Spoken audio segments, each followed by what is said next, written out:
Hey, hi darling. Happy Thursday, right? Yeah.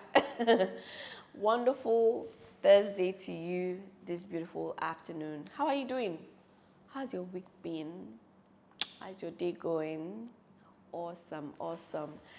So, we talked about postpartum recovery toolkits, for physical bodily changes that happen immediately after you deliver on Sunday. Today, we're going to talk about postpartum recovery toolkits for mental, emotional, psychological changes that happen immediately after you deliver. If you're interested, then I'll see you shortly.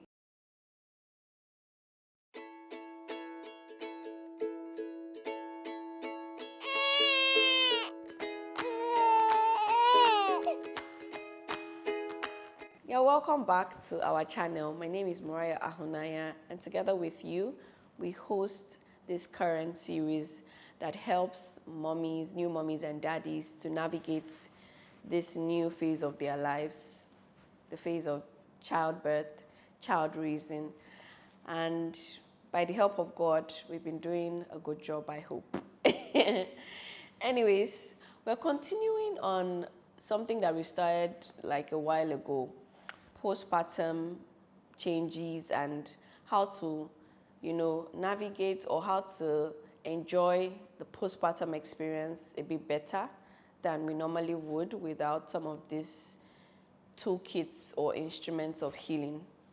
And we are focusing on the inside today because a lot of things happen on the inside. Some of those things are even more dangerous than the things that, are happening on the outside. So we're going to give time to this. It's going to be this week or this episode, and then on Sunday we'll do like a conclusion, a wrap-up, okay? That Sunday's own, God will help us because it's a funny, wonderful something. But yeah, we're focusing on today's one. What are some of those things that happen internally that, we need healing from? Number one, on the lighter spectrum of things, baby blues. Baby blues is a collection, a conglomerate of different emotions, a roller coaster of emotions. And why I say roller coaster is that today it may be happiness and joy, excitement, and tomorrow it may be sadness and loneliness and anger and resentment. And 90% of new moms experience baby blues. As I said before, it's on the lighter end of the entire big spectrum of something called postpartum depression. So it's really on the lighter end, and a lot of moms experience it. Especially when they get home, they begin to see the weight, especially first-time moms, the weight of the responsibility, Of course, a lot of people want to have children, but they never tell you how much, goes into actually having and raising children. So that weight of responsibility, the neediness, the demand on your body, the demand on your life, it affects a lot of new moms. And also some women who are used to a certain type of lifestyle. They're used to going out at their own time, used to working at their own will, boss ladies, things like that, can feel trapped by the entire experience, especially, feel restricted by it, feel choked by it. So, yeah, those things can result in baby blues. And how do you solve baby blues? First things first, especially for husbands, pamper. Come and pamper your wife.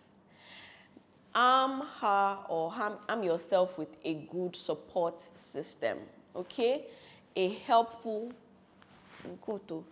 support system. It can be your mom, it can be your mom-in-law, it can be your auntie, it can be a maid, but make sure the person is old enough to handle the responsibilities of things. I had my sister and I had my mother-in-law.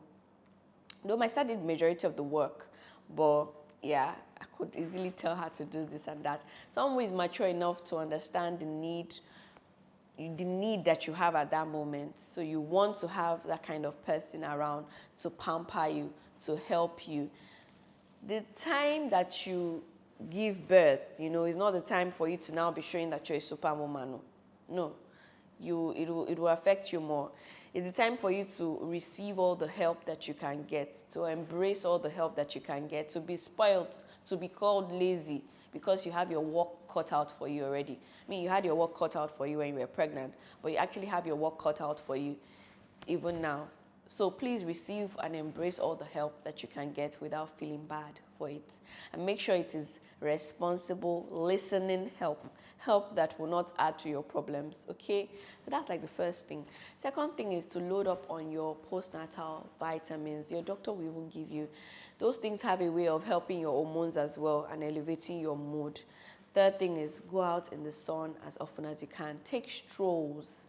There's something that nature does. Even people that are in the hospital, if they're sick, they will open their blinds so that sunlight can come in, So even if you cannot go outside, make sure you're opening your blinds so that sunlight can come in.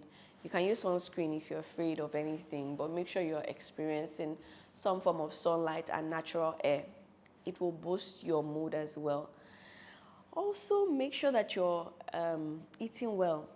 It can't be overemphasized that good food has a way of elevating your mood. Now, for a lot of Nigerian, as we saw in After One, a lot of Nigerian families try to enforce hot, bland food for the new mom. You don't have to. Honestly, you do not have to. Especially for the sake of your new child, you want to be eating a variety of things because that child has about 10,000 taste buds in their small mouths, which is more than that of the adult self. And they can taste different foods via your breast milk. So you're not even just doing yourself a favor by eating things that you will enjoy. You're doing that child a favor. Obviously, there are some things that you should avoid, like alcohol, caffeine, nuts, seafood, and things like that, because you don't want your child to be taking in things that the child can react to. But aside from that, you can really, really enjoy yourself and eat food that makes you happy. Another thing that will elevate your mood, is money or buying things for yourself or just exercising your love language to yourself. If gift is your love language, then spouses also take notes. Then you want to be gifting yourself with words of affirmation, is it? Then you want to be doing it. And I also believe the last but not the least is prayers. If you're a spiritual person, then this is the time to arm yourself with, praying, speaking in tongues, messages, good songs, lovely, good Christian movie that will elevate your mood. Okay? I hope this has been helpful. Now, the second internal, this one is very serious. So we're starting from light to extreme. This one is very serious as well, is body image issues postpartum. Deep breath. A lot of women, and I think I said this before, they find it hard to come to terms with their bodies, the new bodies they have postpartum. And this is real for a lot of women. They find it hard to come to terms with the fact that they have this big belly pouch, maybe separated warts. They had that diastasis recti, and then they can visibly see their tummies have separated from one another, depending on the amount of children they even had, and all sorts of things. They're just not satisfied with how they look. I remember when I first of all saw myself in the mirror, I had an urge to look for makeup and apply, a strong urge. And it's like that for a lot of women. You just want to cover, you're ashamed of this body. But after a while, I realized that I was supposed to be thanking my body. I mean, I'm thanking God, I'm thanking the hospital, but I should also thank my body. I should look at this body and say to it, dear body, you did not betray me when I needed you the most. And I'm not going to betray you now that you need me. I'm not going to look at you with disgust. You came through for me when I needed you. Your body came through for you. You did something amazing with this body. And it didn't just take a while for you to come to this, for your body to come to this level. It took hard work from your body itself for it to come to that level. So it has to recover back. Pre-pregnancy state takes a while to get back, and you can't, honestly, you can't get back to your pre-pregnancy state. Maybe bodily, yeah, you can slim down and almost be as, you were, but mentally, psychologically, other things have changed. You're not more the person that you used to be pre-pregnancy. So the earlier you accept that, the better. Okay? But talking about body image now, we need to take it seriously, because a lot of postpartum depression issues are directly and indirectly linked to body image. It is said by a few studies that before women entered into postpartum depression, before some women entered into it, they were dissatisfied with how their bodies looked. And it is said, the indirect part, that women who had postpartum depression usually are dissatisfied with their bodies. So it's a two-way street, it's a two-way thing.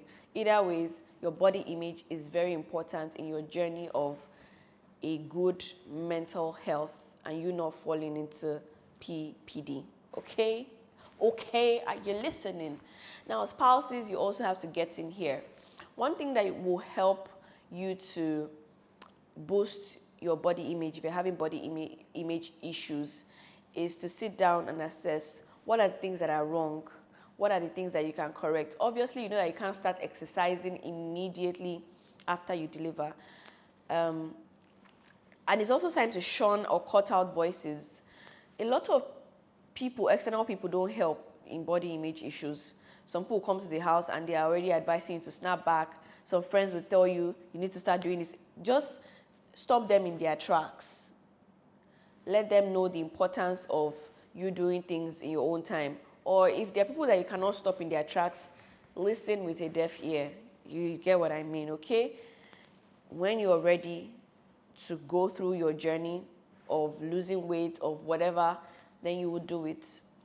But at the same time, there are some things that you can do to help your body image issues. Pampering, just like we said, for baby blues, pampering is very important. The way you pamper yourself, the way you carry yourself, the way you love yourself, use all the, especially there's something called love language. Yeah, that's what I was trying to remember. Use all the love languages that you enjoy. Use them on yourself this time around, and let your spouse also use them on you. If you enjoy gifts, then it's time to adorn yourself. Buy yourself beautiful clothes that you feel elegant in. Buy yourself beautiful new shoes and footwear if you have the money. Make a beautiful new hair or buy a wig. Just adorn yourself. Gift yourself the gift of beauty. Arm yourself. If you want to do makeup, if you want to do... I don't think you can really do your nails when you give birth, at least for a while, because you don't want to scratch baby. But there are other things that you can do to adorn yourself. Within the house, you can wear beautiful clothes that elevate your mood, okay? There's a relationship between how you dress and how you feel. There is a relationship. If your love language is, affirmations, then every single day, go in front of the mirror and bless your body. Say, I thank you for the gift that you gave me. I thank you for not betraying me. Just say beautiful words to your body. And your husband should also do this, often. Just, the funny part is that every time that my husband finds me sexy or kinky and does something, tap my body or makes a wonderful insinuation or looks at me in a very desirable way, I feel more desirable, I feel happy. So your spouses can help you. Validation is very, very important now. There are times when you don't need human beings validation, but this one, especially your spouse, you need their validation, okay? You need them to appreciate you. So if you have a good spouse, this is the time. And if you don't have one, then validate yourself by God's grace and dig into the Word of God and see what God has said about you, because God loves and appreciates you in all shapes, forms, and sizes, as you are. Okay, And there are other love languages. Just explore your love. If it's service, make sure you are being pampered. Someone should come to the house and do you a good body massage, rub you very well. A lot of women have said they enjoyed this, okay? There are different love languages. Just make sure that you find the one that you know speaks to you most. And you can actually do all 5 of them for yourself. But find the one that speaks to you most and shower yourself with it. It will boost your body image, okay? Time is going. I've spent a lot of time on body image, but it's very important, that's why. Now, on the third and fourth spectrum, this one is only medical diagnosis and medically that they can be kind of solved. Postpartum depression. Now, postpartum depression happens to a lot fewer women than baby blues does. And symptoms are insomnia, inability to sleep, the thoughts of harming yourself or harming baby, loss of appetite, feelings of wanting to be alone, like really seriously. And unlike baby blues that last for about 2 weeks, these feelings last for an extended period of time. Loss of life, like zest. You don't feel alive. You don't feel anything excites you. You don't want to look at the baby. Difficulty bonding with baby. Difficulty bonding with even your spouse. Resentment, just all sorts of low, dark feelings. If you're in that place, then please quickly, speedily confide in your husband, or confide in a friend, a safe space, or confide in a doctor. You have to be proactive, and you have to go to the hospital for diagnosis. If you've been diagnosed, then they will take care of you. They will help you through, and you will be all right, okay? Lots of people have it, even though it's a smaller amount of people than baby blues, but lots of people have it and lots of people overcome it. It's also within a matter of time. Now, for the final one on the spectrum is postpartum psychosis. And this one is, other people have to be watchful on your behalf. Now, spouses, husbands get in here. Oh, what I forgot to say about postpartum depression is that it can also happen to the husbands. And at first, I felt this was unfair, but thinking about it, they also have lack of sleep. They also have financial burdens and responsibility. They are also stressed. So wives also, you must check if your husband has a loss of appetite, insomnia, all these things. He may have postpartum depression. And if you feel like you're in a dark place, that is, please speak up. We saw it in For Maria. It's very dangerous not to take it seriously as it should be taken. Go to the hospital, and by God's grace, arm yourself with prayers. Pray, don't be smarty. Pray very well, and God will see us and see you through. Now, the final one is psychosis, as I said, postpartum psychosis. This one, people have to watch it out in you, because you may not be able to diagnose or sense it yourself. And it's a little bit different from postpartum depression. Postpartum psychosis usually happens in like the first week after delivery, and the symptoms are hallucinations, confusion and disorientation, like really serious ones, paranoia, obsessive thoughts about baby. Nobody else must touch baby, nobody else must kiniko. Obsessive thoughts about baby, excessive energy and aggression, agitation, just acting weird and abnormal. Then please, spouses, quickly take your wife to the hospital for a medical checkup, okay? That brings us to the end of this episode. Now, next week we're going to be talking about one of the tools that you can use alongside medical diagnosis if you have body image issues or postpartum depression.